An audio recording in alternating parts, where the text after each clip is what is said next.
Alright, so I came here with the intent of doing an off-the-cuff kind of first impressions, quick review of Beneath the Sunken Catacombs, 2nd edition. What is this, you say?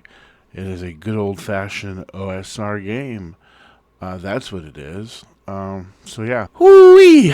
So here we are. How is it different than... let's start. I usually use 5th edition as my reference point. I will say it is different from 5th edition in that you're using you still use a d20 for combat rolls, but you're using a lot of the d6 for your skill checks and shit like that. I said shit again. Ouch.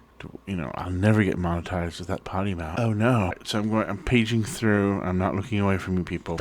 The artwork on the cover, I kind of destroyed it a little bit. Paperback. I think it's print on demand on Amazon. Basically, it's typical RPG. Let's go over what I think was really clever and what's kind of really dumb. Yes. So, what I love about it, it kind of has a grim, dark feel. The classes are your typical slew of classes, and it's races as classes. So elves are a class, but you have variants for each thing. So you have 4 to 8 variants, I think, per class. So I'll go right here. Warrior.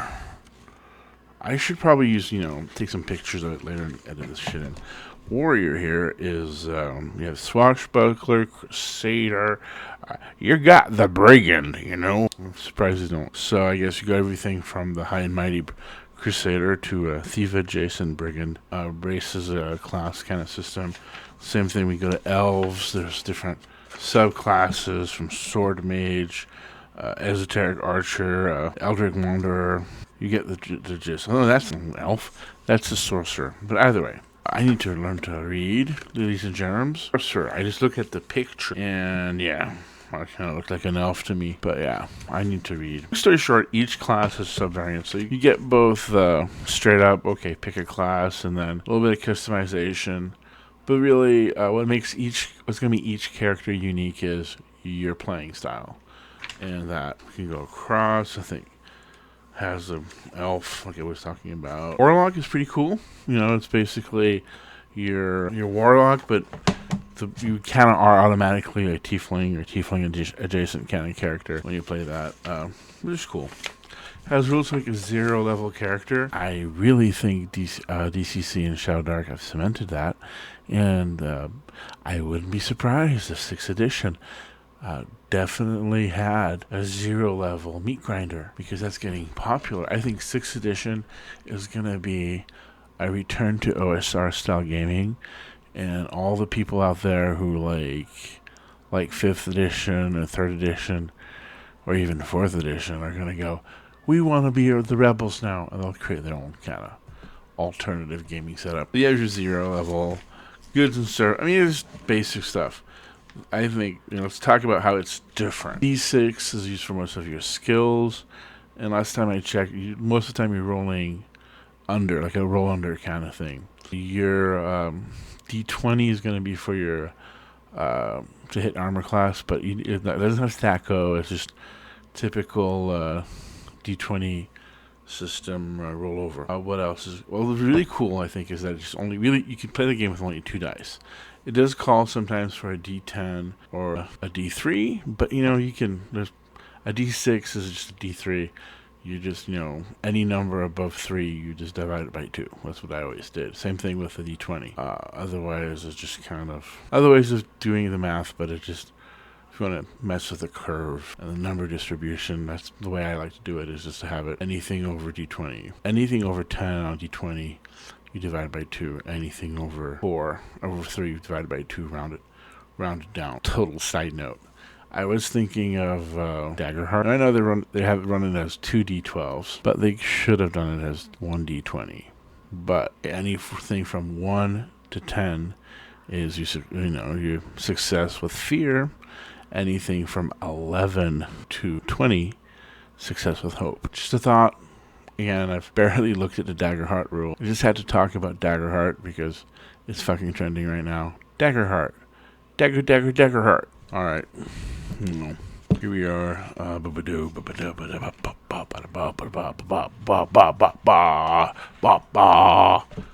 Alright. Campaigns. It's just a very minimal, fun little game. The cool things I love. Oh, the bestiary. Ooh, the bestiary. Alright, so long story short, what I love about the bestiary is monsters are kind of generic, but on purpose. They didn't do a separate listing for every single type of critter. I'll just try to find this. They recognize a very common thing, that a kobold and a goblin are quasi the same thing. I'm pretty sure kobold in German means goblin in English. Somehow they've got arranged as two different critters. But here they have, for instance, let me see here. I don't know if you can see if it focuses. Cavern creepers. I'm definitely going to have to edit the shit out of this. Put some stills and not shit. The cavern creepers can be kobolds, goblins, or other twisted creature. And you roll on a d6, to make it more individualized. Same thing with skittering vermin. It can be your bats, your giant rats, your rat swarm. You just kind of roll a d6 to customize it. Or just pick which one you want. Twisted cultists, yada yada, yada yada yada. And here we are. So yeah, I mean, mechanically, it's a very simple game. I don't see anything really wild, and has a little bit of charts here and there, But it's not like DCC that has like a chart per spell, and every spell has its own like way it can go bad. And it's like, it's an awesome system, but my god, it's intense. This is more mellow. It's a good little... I think it's a good game to teach players of the dragons. All the monsters are extremely generic, which is great, because you can basically use those over and just swap the name. Oh, the zombie becomes... the skeleton becomes whatever. It doesn't have to be... a lot of those DMGs are... a lot of wasted space, maybe. I really think about that. At first I thought, oh my god, this monster bestiary is so thin. And I'm like, no, it's brilliant. I think it's my favorite feature of this system. It pushes you to be more creative as a dungeon master, game master, referee, yada yada, whatever. So it's pretty cool. Now. But I wish it had. It's a really short book. It's like 150 pages on the dot, like literally 150 pages.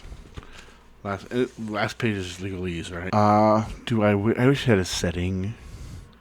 Made me think about settings and then alternate rules, and then I'm like, oh my god, I want to publish my own OSR TTRPG.